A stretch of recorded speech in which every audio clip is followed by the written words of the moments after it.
आज का हमारा टॉपिक है वैश्वीकरण, अतः आज हम लोग इसके ही संदर्भ में चर्चा करेंगे।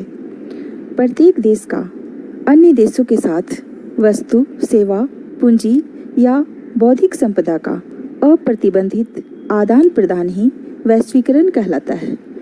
यह तभी संभव है जब ऐसे आदान प्रदान के मार्ग में किसी प्रकार की बाधा नहीं हो तथा इसे कोई ऐसी अंतर्राष्ट्रीय संस्था संचालित करे जिसमें सभी देशों का विश्वास हो और जो नीति निर्धारक सिद्धांतों का निरूपण करे। समान नियमों के अनुशासन में रहकर जब सभी देश अपने व्यापार और निवेश का संचालन करते हैं तो वे स्वाभाविक रूप से समान धारा में प्रवाहित होते हैं और यही वैश्वीकरण या भूमंडलीकरण कहलाता है। संपूर्ण विश्व को एक वैश्विक गांव, ग्लोबल विलेज के रूप में मानने की अवधारणा ही वस्तुतः वैश्वीकरण है। इसके अंतर्गत संसार के विभिन्न देशों में वस्तुओं का आदान प्रदान संभव बनाने के लिए व्यापार के अवरोध को कम करने का प्रयास किया जाता है। आधुनिक प्रौद्योगिकी का निर्बाध प्रवाह संभव बनाने के लिए उपयुक्त वातावरण बनाने का प्रयास किया जाता है। विभिन्न राष्ट्रों में पूंजी का स्वतंत्र प्रवाह बनाने की कोशिश की जाती है तथा इसके लिए आवश्यक परिस्थितियों का निर्माण किया जाता है। संसार के विभिन्न देशों में श्रम का निर्बाध प्रवाह हो सके ऐसा प्रयास किया जाता है। विश्व की अर्थव्यवस्था में आया खुलापन और परस्पर निर्भरता का फैलाव वैश्वीकरण का ही परिणाम है। भूमंडलीकरण की प्रक्रिया अंतर्राष्ट्रीय आर्थिक लेन देन पर लगी रोक के हटने से शुरू हुई है। इससे पारस्परिक व्यापार के क्षेत्र में खुलापन आया है तथा निजीकरण को बढ़ावा मिला है एवं विदेशी निवेश के प्रति उदारता बढ़ी है। वैश्वीकरण से तात्पर्य विश्व के सारे संसाधनों, ज्ञान, जानकारी, जनशक्ति और बाजारों को एक स्तर पर लाते हुए इन्हें निर्बाध रूप से लोगों को उपलब्ध कराने के लिए सभी विकसित अर्थव्यवस्थाओं को एकीकृत तथा आत्मनिर्भर बनाने से होता है। इससे एक देश की अर्थव्यवस्था सुगमतापूर्वक विश्व की अर्थव्यवस्था से जुड़ जाती है। वैश्वीकरण एक रूपता एवं समरूपता की वह प्रक्रिया है जिसमें संपूर्ण विश्व सिमटकर छोटा हो जाता है। संक्षेप में वैश्वीकरण राष्ट्रों की राजनीतिक सीमाओं के आर पार सार्थक लेन देन की प्रक्रियाओं और उनके प्रबंधन का प्रवाह है। आज जिस वैश्वीकरण की हम चर्चा करते हैं उसका उद्भव लगभग 25 वर्ष पूर्व बहुराष्ट्रीय निगमों के प्रहारों और अनुदारवादी आंदोलनों में मिलता है, जिसने पश्चिमी दुनिया को अपने शिकंजे में जकड़ लिया था, जिसके प्रणेता ब्रिटेन की थैचर, जर्मनी के कोहल और अमेरिका के रोनाल्ड रीगन थे। बहुराष्ट्रीय निगम पूरी दुनिया में अपने पग बढ़ाने लगे और पूंजी एवं मुद्रा पर लगे नियंत्रणों को तोड़ते हुए विनिवेश तथा व्यापार के लिए मुक्त द्वार का नारा बुलंद करने लगे।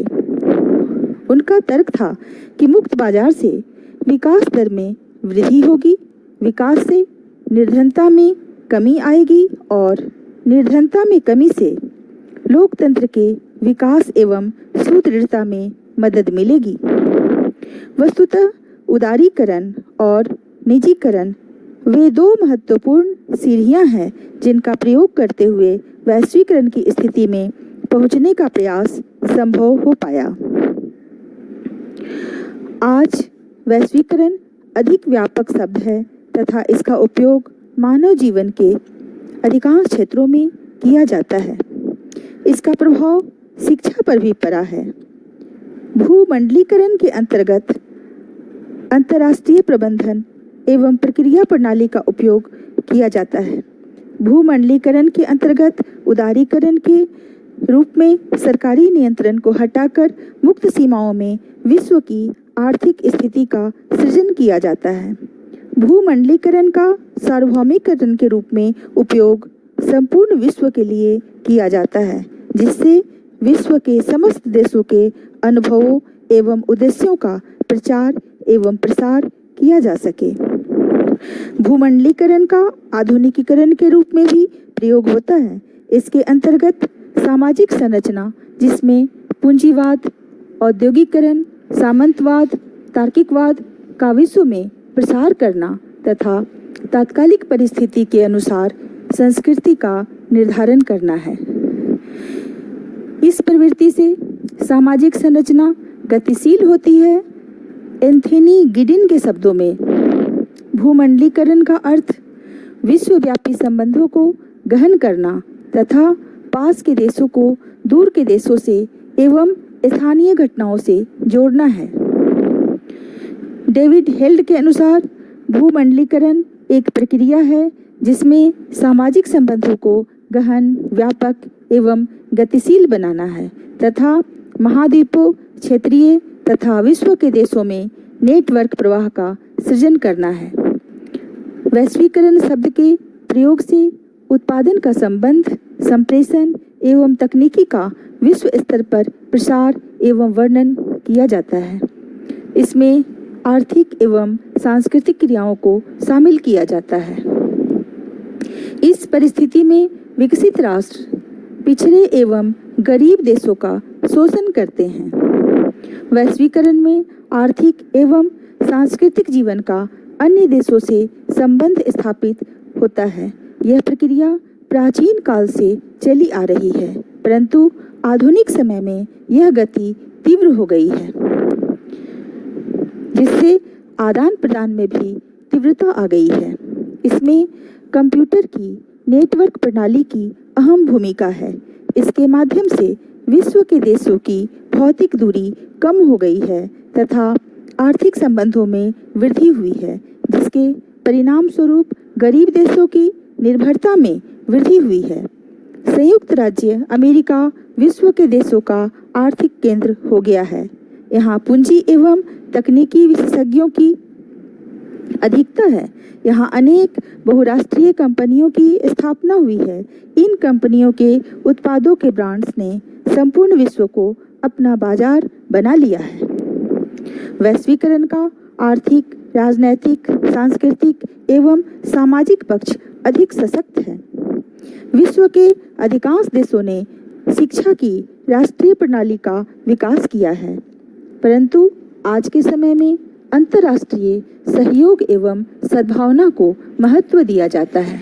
इस दिशा में यूनेस्को का महत्वपूर्ण योगदान रहा है। इसके अंतर्गत राष्ट्रीयता के साथ साथ मानवतावाद की प्रवृत्ति को भी महत्व दिया जाता है। शिक्षा, संस्कृति एवं वैज्ञानिक कार्यक्रमों का आयोजन यूनेस्को द्वारा अंतर्राष्ट्रीय स्तर पर किया जाता है। आधुनिक युग में वैश्वीकरण का मानव जीवन में अधिक प्रयोग किया जाने लगा है। वैश्वीकरण में अर्थव्यवस्था को प्राथमिकता दी जाती है। किसी राष्ट्र की अर्थव्यवस्था का विश्व की अर्थव्यवस्था के साथ समन्वय ही वैश्वीकरण कहलाता है।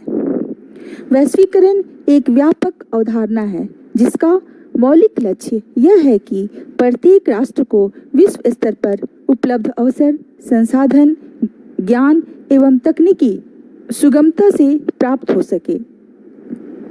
इसमें एक अन्य आधारभूत मान्यता यह भी है कि विश्व स्तर पर उपलब्ध सुविधाओं तक प्रत्येक राष्ट्र की पहुंच हो सके, और यह तभी संभव है जबकि विभिन्न राष्ट्रों के मध्य पूंजी, तकनीकी, शिक्षा, मानव संसाधनों, कच्चे माल तथा निर्मित वस्तुओं का आदान प्रदान निर्बाध रूप से हो सके। अन्य शब्दों में विश्व स्तर पर बाजार शक्तियों की क्रियाशीलता में कोई अवरोध नहीं होना चाहिए। इस विचारधारा के समर्थक यह स्वीकार करते हैं कि भूमंडलीकरण विकसित एवं विकासशील देशों के हित में है। विकसित राष्ट्रों में श्रमिकों की ऊंची पारिश्रमिक दरों को देखते हुए इन राष्ट्रों के उद्यमी अपनी पूंजी विकासशील राष्ट्रों में लगाने के इच्छुक हैं, जिससे उन्हें अधिकतम लाभ की प्राप्ति हो सके। दूसरी ओर विकासशील राष्ट्र पूंजी की कमी तथा तकनीकी पिछड़ेपन को अपने विकास का प्रमुख अवरोध मानते हैं। वे यह भी मानते हैं कि वैश्वीकरण की प्रक्रिया के द्वारा विकसित राष्ट्रों में उपलब्ध पूंजी एवं तकनीकी का लाभ सुगमता से इन राष्ट्रों को हो सकता है। इसके साथ ही विकसित राष्ट्रों में बाजार संतृप्त अवस्था में है, जबकि विकासशील राष्ट्रों में निरंतर व्यापक होता हुआ बाजार इस समस्या के समाधान का अच्छा अवसर प्रतीत होता है। धन्यवाद।